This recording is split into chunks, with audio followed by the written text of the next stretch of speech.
Hi guys, as you may have seen a few months ago, I posted a video talking about the Part 107 Remote Pilot Recurrent Knowledge Test, which had just come out by the FAA. I wanted to do a follow-up video because there's been some questions that I've seen on forums and I've seen on my course, and I wanted to just have them all in one video so it can be clear for people. And the primary question is, should I really renew my Part 107 certificate with the FAA doing the recurrent knowledge test? So we'll get to that in a minute, but before we do, I want to give you a quick review of the process itself. The first thing is, this is the initial test, and this is all the different tasks that are highlighted in the ACS, the Airman Certification Standard. So that's for the initial. If you've taken the initial already, it is 60 questions, it is an hour and a half, and you have to get 70% on the test. Now, on the renewal itself, on the renewal test, which is labeled UAR, these are the tasks that you're going to see. So you see that only tests 1, 2, and 5 have made it into the recurrent test. So the test is going to be smaller. It's only going to actually be 40 questions. And the people that need to take it are the people that have, within the last 24 calendar months, taken the initial. So you took your initial test, and then 24 calendar months later, you have to do the recurrent test in order to remain current. So who's this for? This test is for people that hold a Part 107 certificate but do not have a pilot certificate issued under Part 61. And if you do have a pilot certificate issued under Part 61 and you're not current, then you have to do this test, okay? If you are a pilot and you have a current flight review, all you have to do is go online and take the test. There's an online test just like you did for your initial test, and you have to take that online. Everybody else has to do the written exam, the recurrent exam. Here's an example. Your license was issued on September 15th of 2016. 24 calendar months later is going to need to be renewed by the end of the month. That's what calendar months means, of September 30th, 2018. Okay? The test format for the new course is going to be 40 questions, an hour and a half to complete the test, which is plenty of time, 70% passing score required, just like the old test, and it also is going to be multiple choice. Now, you will need to go to an approved testing center, just like you did for the initial. Make sure that you tell them that you want the recurrent, not the initial test. Now, be careful. The new test is pretty heavy on airspace. Make sure that you know all your airspace, and if you need help, there's the course available for that. And it's also going to be pretty heavy on the regulation. That's what I've seen when I took my test. Quite frankly, I get 3 questions wrong, and I talk about these 3 questions in my course, in my renewal course available on Udemy. So if you have, if you want to find out what those are, go ahead and sign up for that course. One of the questions that I see all the time in forums is, am I going to get a new license? Well, you don't. You're not going to get a new license. Your license actually does not expire. Now, if you look on it, you will see that there's an issue date, there is no expiration date. Now, this is the same format that the FAA has been following for a manned aircraft pilot license. If you have a private pilot license, it does not expire. However, it is attached to a currency requirement, which is what this test is all about, okay? You do need to keep a copy of the test when you pass the test, and you need to use that as proof that you did the recurrent training.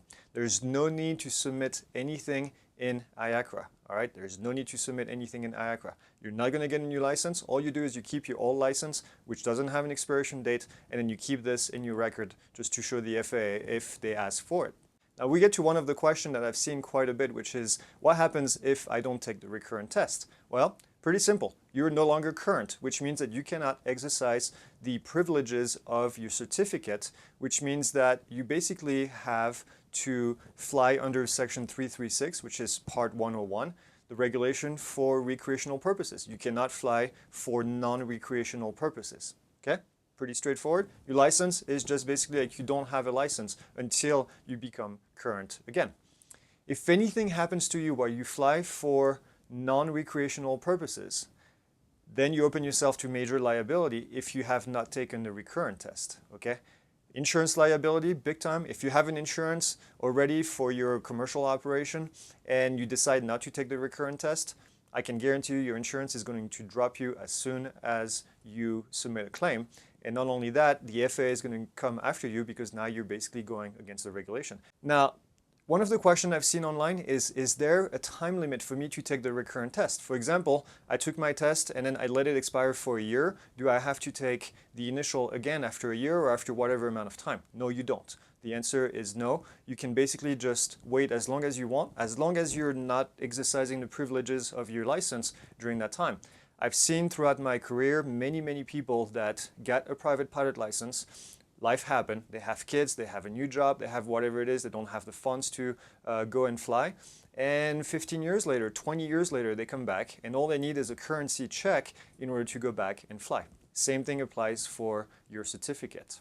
One of the questions I've seen online, and I want to bring it up because this is just my opinion, by the way. There's nothing really in the regulation about this, but one of the questions is, should I let my certificate lapse and then take the test later? Well, there's a few things that you need to consider. And one of the things I've seen is, hey, my license expires on May 31st, and I'm going to wait until June, and then I'm going to save a month because you have 24 calendar months every 2 years. So is this something that you really want to do? What are you really saving? If you think about it, you're saving 1 month every 2 years. So basically in 24 years, you're going to have saved one test fee, which is $150, okay? 24 years, $150. Just think about that for a second. Now, the other thing that you need to think about is, and I don't have any data of this, but being in this industry for long enough and having dealt with insurance agent for the flight schools I was in charge of, I can tell you that at one point, I can almost guarantee you that the insurance, and if they may do it already, are going to ask you if your certificate ever lapsed. And this is something that insurance companies do now for pilots because they want to see if somebody had a private pilot 20 years ago and they didn't fly for 20 years and then all of a sudden they're coming back to fly. Now that's going to be a red flag in your file, and your insurance premium is likely going to go up.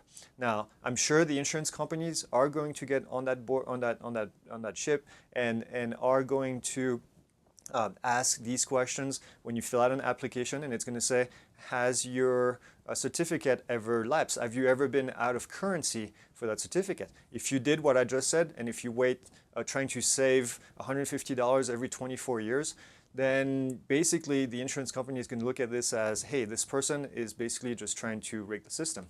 Another thing too that I want to bring up here, and that's the last point I'll make, is if you want to apply for a job in the future as a UAS pilot, as a remote pilot, the employer is going to look at your record. And if they see this trend in your record, they're probably going to think that you're not the kind of person that they want to hire. I can tell you that I wouldn't. I don't want to hire somebody who's trying to rig the system to save $150 every 24 years, okay? This is something that I'm going to bring up in another video in the future, which is going to talk about being a professionalism in the UAS world. This is discussions that I've had with several people, and I want to bring you some of my points, some of the things that I think we as remote pilots need to do in order to help our industry get integrated with the rest of aviation. So I will touch more on professionalism in the future. I have a whole video planned up for that, but this is it for now. Please go ahead and subscribe to this channel if you haven't done so already. This is a fairly new channel, but I'm trying to put as many videos as I can on there.